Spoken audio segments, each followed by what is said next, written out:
نحمدہ ونصلی علی رسولہ الکریم اما بعد فاعوذ باللہ من الشیطان الرجیم بسم اللہ الرحمن الرحیم۔ معزز سامعین، یہ سوال انڈیا سے ایک بہن نے کیا تھا کہ دوران لطف یعنی جب میاں اور بیوی آپس کے اندر وظیفہ ازدواج ادا کرتے ہیں تو اس دوران اگر خاوند بیوی کا دودھ پی لے تو کیا نکاح ٹوٹ جاتا ہے؟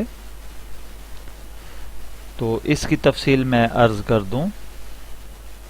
کتاب رد المختار باب الرضا، اس میں یہ بات رقم ہے کہ بیوی کا دودھ پینا شوہر کے لیے حرام ہے، لیکن اگر کسی نے پی لیا، چاہے وہ جان بوجھ کر پیے یا لا علمی کے اندر، یعنی وہ قصدن پیے یا بلا قصد، تو اس پر لازم ہے کہ وہ اس فعل بد سے توبہ کرے۔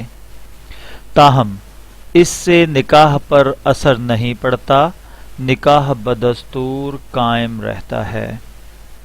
اس کی تفصیل یہ ہے کہ نکاح پر اثر تب پڑتا ہے کہ جب عمر رضاعت ہو۔ عمر رضاعت سے مراد یہ ہے کہ جو شرع نے عمر بتائی ہے کہ بچے کو 2 سال تک یا اتنے سال تک دودھ پلایا جائے، اس ٹائم کے اندر کہ بچے کی عمر وہ والی ہو، اس دوران وہ جس عورت کا دودھ پیے گا اس کے ساتھ اس کا نکاح حرام ہوگا، اس کے بچوں کے ساتھ اس کا نکاح حرام ہوگا۔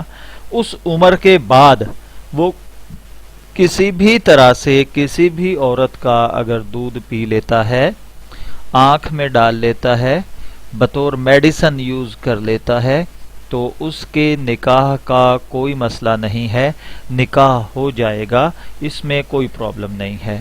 ہاں، اس میں ایک اور تفصیل ہے، اگر بیوی کی چیسٹ جو ہے اس میں دودھ نہ ہو تو اسے منہ میں لینا جائز ہے، اس میں کوئی گناہ نہیں ہے۔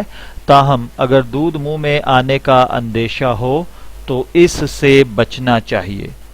میں دعا گو ہوں کہ اللہ تعالی ہمیں ان فقہی مسائل کو جاننے کی، ان پر عمل کرنے کی توفیق عطا فرمائے۔